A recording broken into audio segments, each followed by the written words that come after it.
1912 April മാസം 10-ാം തീയതി Titanic എന്ന കപ്പൽ യാത്ര തുടങ്ങുകയാണ്.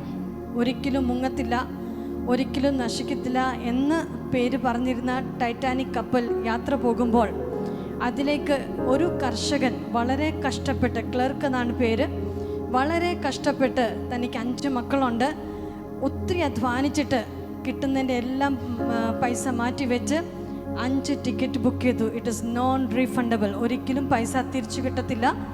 നിങ്ങൾ യാത്ര പോയില്ലെങ്കിൽ പൈസ പോകും. പക്ഷേ യാത്ര പോകേണ്ട 5 ദിവസം മുൻപേ തൻ്റെ കുഞ്ഞുങ്ങളിൽ ഒരാളെ പട്ടി കടിച്ചു. തൻ്റെ പട്ടി തന്നെയാണ് കടിച്ചത്. അന്നേരം വളരെ വിഷമിച്ചു. ഒത്തിരി നാളത്തെ അധ്വാനം, ഒത്തിരി നാളത്തെ ആഗ്രഹവും യാത്രയ്ക്ക് വേണ്ടി കാത്തിരുന്നപ്പോഴാണ് പെട്ടെന്ന് ഒരു ദുരന്തമുണ്ടായത്. ആ സമയത്ത് തൻ്റെ ഭാര്യ പറഞ്ഞു, ഒരു കാര്യം ചെയ്യ്, ഞാൻ ആ മോനെ കൊണ്ട് വീട്ടിലിരിക്കാം, നിങ്ങൾ മറ്റു കുഞ്ഞുങ്ങളെ കൊണ്ട് നിങ്ങളുടെ ആഗ്രഹമല്ലേ യാത്ര പോകുക. പക്ഷേ ആ പിതാവ് ഇങ്ങനെ പറഞ്ഞു, ഇല്ല, ഞാൻ നിന്നെ അധികമായി സ്നേഹിക്കുന്നു, നീ എൻ്റെ കൂടെ ഇല്ലാതെ ഒരിക്കലും ഞാൻ ഈ യാത്ര പോകത്തില്ല. കപ്പൽ ആ തീരം വിട്ടപ്പോൾ വളരെ വിഷമിച്ച് കണ്ണ് നിറഞ്ഞാണ് ആ കപ്പൽ ആ തീരം വിട്ടത്. എന്നാൽ 4 ദിവസം കഴിഞ്ഞപ്പോൾ ഏപ്രിൽ 14-ാം തീയതി രാത്രി 11:40 കപ്പൽ ഐസ്ബർഗിൽ മഞ്ഞുമലയിൽ തട്ടി തകർന്നുപോയി. ഏപ്രിൽ 15 താൻ പത്രം നോക്കുമ്പോൾ ആദ്യത്തെ വാർത്ത ഇതാണ്: കപ്പൽ തകർന്നിരിക്കുന്നു, ടൈറ്റാനിക് തകർന്നിരിക്കുന്നു. താൻ പെട്ടെന്ന് തൻ്റെ കണ്ണ് നിറഞ്ഞുപോയി. തൻ്റെ കുഞ്ഞിനെ കടിച്ച പട്ടിയെ താൻ വീട്ടിൽ നിന്ന് അഴിച്ചുവിട്ടു. പൊക്കോളാൻ പറഞ്ഞു. നീയാണ് എനിക്ക് ശത്രു, നീയാണ് എന്നെ നശിപ്പിച്ചെന്ന് പറഞ്ഞു.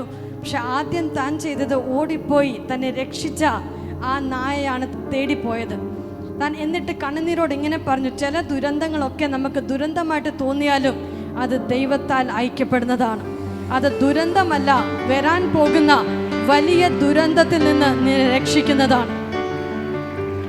ഹല്ലേലൂയ.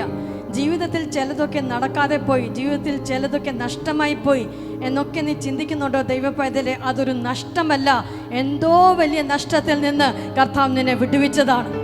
വിശ്വസിക്കുന്നവർ മാത്രം കൈകൾ ഉയർത്തി ആമേൻ പറഞ്ഞാട്ടെ. ഹല്ലേലൂയ.